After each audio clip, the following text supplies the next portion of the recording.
Welcome to Total Retail Talks, your podcast channel for retail knowledge. Hello and welcome to episode 38 of Total Retail Talks. I'm Joe Keenan, Executive Editor of Total Retail. Today I'm joined by Steve Schnurr, Director of Merchandise Planning and Analytics for MGM Resorts International. We're going to be discussing how MGM is using pricing optimization software to help it drive sales and profits at its retail properties. Thanks for joining me, Steve. Well, thanks for having me today, Joe. It's a pleasure to be here. So, first for our audience, can you just give a little context, background information on MGM Resorts retail locations? Specifically, how many locations do you have? Where are they located? What are the primary products that you're selling? Sure. MGM Resorts, as I'm sure you know, is a large casino resort company. We have around 15 properties based mostly in Las Vegas, a little bit in Mississippi on the Gulf Coast and in Tunica, and in Detroit right now, and soon to open National Harbor in Maryland. And we own and operate about 150 retail stores throughout the different resorts. The product line is everything from your typical general merchandise, I have a headache, get some aspirin or a bottle of water, all the way through super high-end watches, Rolex, Hublot, Patek Philippe, some really everything in between. We have a business of the spas, if you want a robe or spa treatment items. We deal in logoed items, of course, if you loved your Bellagio trip and want a souvenir. We deal in high-end women's and men's apparel, in shoes. We also have two golf courses, of course, Shadow Creek and Fallen Oak, that we have the merchandise in the pro shops of. So we are truly Rolex to Rolades. Yeah, very cool. So obviously, being that these retail stores are located inside your casino resorts, obviously many different types of customers, I'm sure. Can you talk about from tourists to businessmen on business people on work trips and such? Can you talk about the different types of customers that you're serving at these retail stores? Sure. That's what makes ours very different than a traditional retailer or your mall retailer, where you get in your car, you go to Macy's on a Saturday morning and buy socks or whatever. Our guests are here for a particular reason in Las Vegas, and they're coming into the store for a particular reason, whether it's, I drank too much last night, need some Advil or a bottle of water, or I'm going to a club tonight and need a little black dress and some cute shoes, or I'm here, I just want a souvenir, I saw a show, I like that.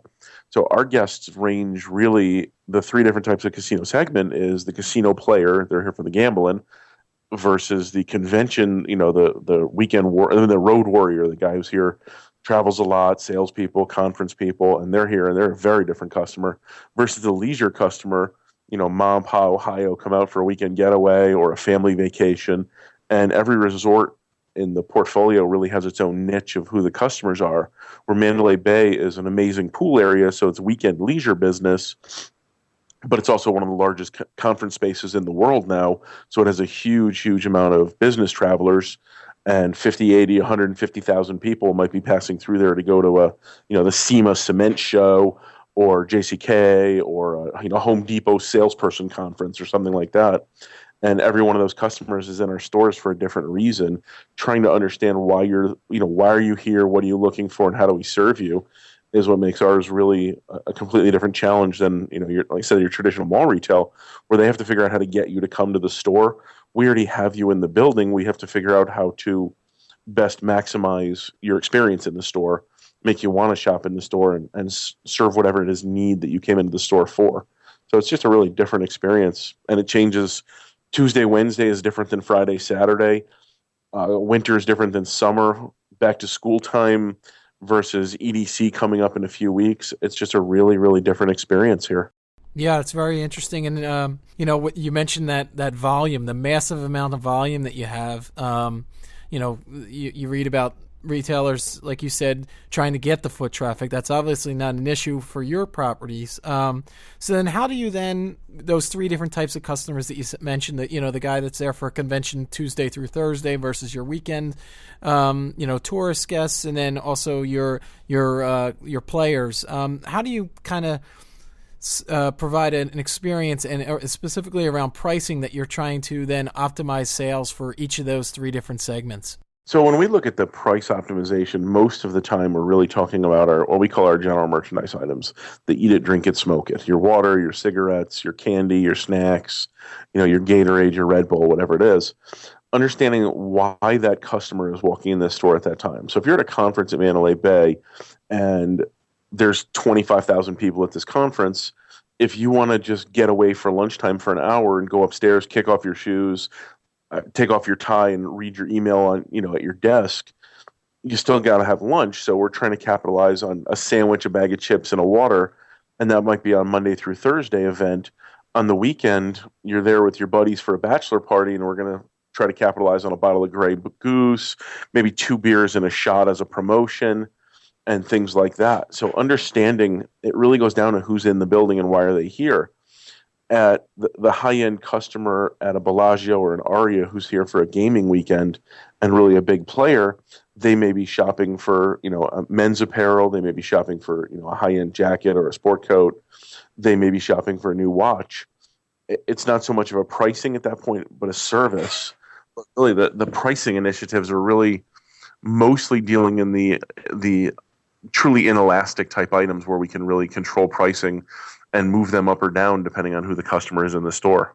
Are you then merchandising? It seemed merchandising each different casino and each property within the retail stores based on sort of some of your higher end properties. Are they merchandised differently than some of your other resorts? Very much so. They're all really completely different stores. So we tell people we have 150 basically unrelated stores.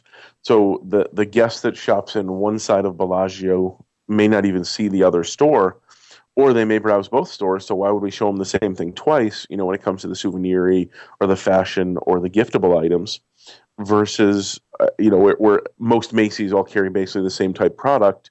We want you to have a different experience in every store to give you a reason to go to every store, almost like a fun scavenger hunt. But even our jewelry businesses or our fashion businesses, we have very, very little overlap of brands. So if you're staying at Aria and you go shopping at the women's apparel store and you're finding a couple of dresses you like, or you're finding, shoes you like, when you make your way over to Bellagio, it should be a different experience because it's a different store and a different property. And we want you to go, oh, I have these over here. I'll just get them here. I'll get them there. We want you to actually experience, a lot of different sights and sounds for a Las Vegas visit. And that's what most of the people here have come to expect, is that every time you walk into a new property, you want a different experience. We own half the strip, so half of the experiences need to be us naturally. So understanding, why does a guest who's staying at Mandalay Bay go to Bellagio? Why does he go into a store or she go into a store? What is she looking for? And then you factor in the next interesting one, like the nightclub aspect, where the new nightclub just opened at Aria.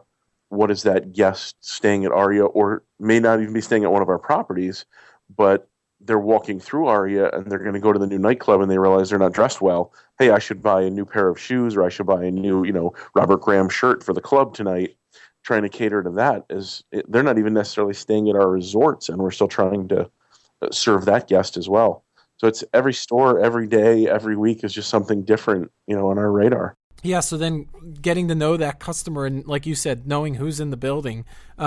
It's interesting then, pricing. And you guys are working with Revionics and its price optimization solution. Can you talk about that and, how you feel like that has helped with the task of getting to know the customers and then, consequently then pricing merchandise appropriately? So our company lives as kind of two different sets of properties, if you will, the luxury properties versus the core type properties. So the luxury is the super high end, the Bellagios, the Arias, Mandalay Bays, Mirage, and MGM, versus the core properties like a Luxor, Excalibur, New York, Monte Carlo, Circus. And we used to price everything either kind of a good, better, best scenario. But what we learned with Revionics, where we feed through all of these different data points, all of the sales by item, by week, by location, what we have learned that there's, without a team of a couple of hundred data analysts, which I'm never going to get, what we really learned is that the customer behaves differently in each property to the different category. So the way that water behaves at Mandalay Bay may look like MGM, but it might also look like Luxor, and it might look like New York. But then the next category down, toothbrushes might react differently at New York than it does at Luxor completely. And one of them may have a very price-resistant customer to toothbrushes for some reason, and really across all of the product categories. And then our next watershed moment was the way prices react to the pool.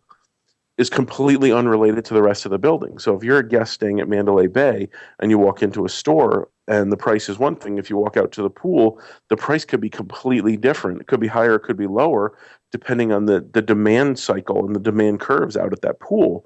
So we've actually separated, instead of just 12 or 14 different pricing groups, so to speak, where we used to have 2, we went to 14, then we've gone to about 30. So a lot of the one-off areas of a casino. So if we have a kiosk in front of MGM that's down by the arena, that does a huge amount of traffic during the day of guests walking back and forth to the pool. So it should be priced like the pool. But at the same time, it has an arena event, like a UFC event, that might let out 15, 20,000 people, all of a sudden at once, and it's a different customer and a different guest. So it might react differently to different items at different times even. So just getting the base price right for the location within a hotel, for the product within the hotel, for the product across the chain.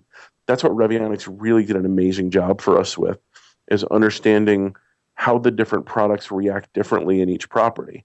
So, for example, there's not the spirit market, the high-end spirits like a Grey Goose or a Patron was pretty good at Bellagio, but there was less price resistance to it at an MGM. So more people were buying bottles of booze at MGM and were less concerned about the price than, say, at a Bellagio. Even though the Bellagio may be, on paper, a higher-end customer and a higher room product, it didn't necessarily correlate all the way down the list to everything that the guest there does, which was really kind of a mistake that we made, doing this manually and by hand and without, a real good systemic solution. It was throwing a lot of darts and hoping to hit, some bullseyes. Yeah, it's really interesting. How often are you looking at the data then? Is it a daily basis that you're moving Tuesdays. price? Okay. Yeah. We look at, I think it's about 9,000 items across, call it about 120 of the locations, literally every week. And we've got some business rules in place. We don't change prices every week of every item. We look for some more trends, and we look for some more, where's the bigger bang for the buck? What needs ticketing versus not ticketing? What can we just flip a switch and get done? So it's really, it's a huge amount of data points for us that the system, it's by 9 o'clock in the morning, the system is telling us what to do. And it's, predictive analytics is wonderful. Prescriptive analytics is money making.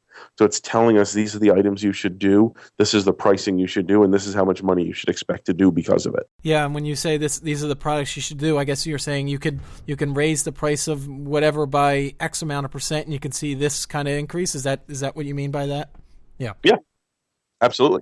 So if it's saying that, we're coming into a hot season, we're in the desert, it's Vegas, we're going to raise the price of water and it's going to have this result at these properties, or you can lower the price of water and you'll have this much, you'll drive this many more units at this amount of profit. So whether they're higher price or lower profit, the mistake that I think people make is everyone thinks, oh, you just raise the price, raise the price, raise the price. But we average 2 units per transaction, not just one. So if you raise the price of water, what's the affinity item? So we're experimenting a lot with affinity items that if we raise water and we lower chips, what happens? So if you buy more potato chips, you're probably going to buy more water, so we can make it that way, or vice versa.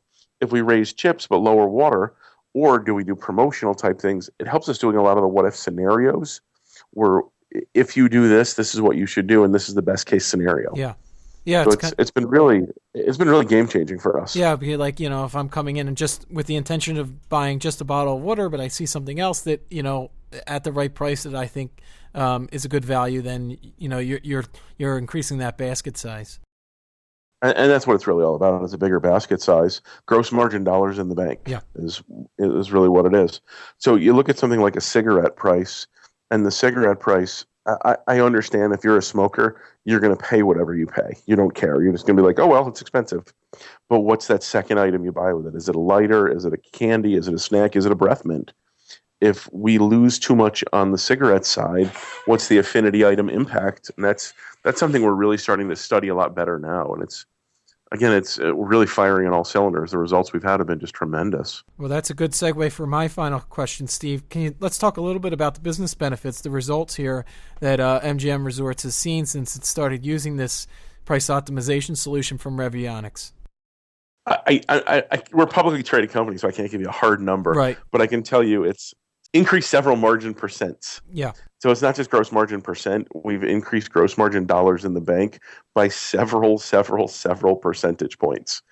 And doing this while still showing a value, doing this while some prices up, some prices down. So hopefully it's blind to the guests. They don't notice an increase here or decrease there based on what their tolerance is.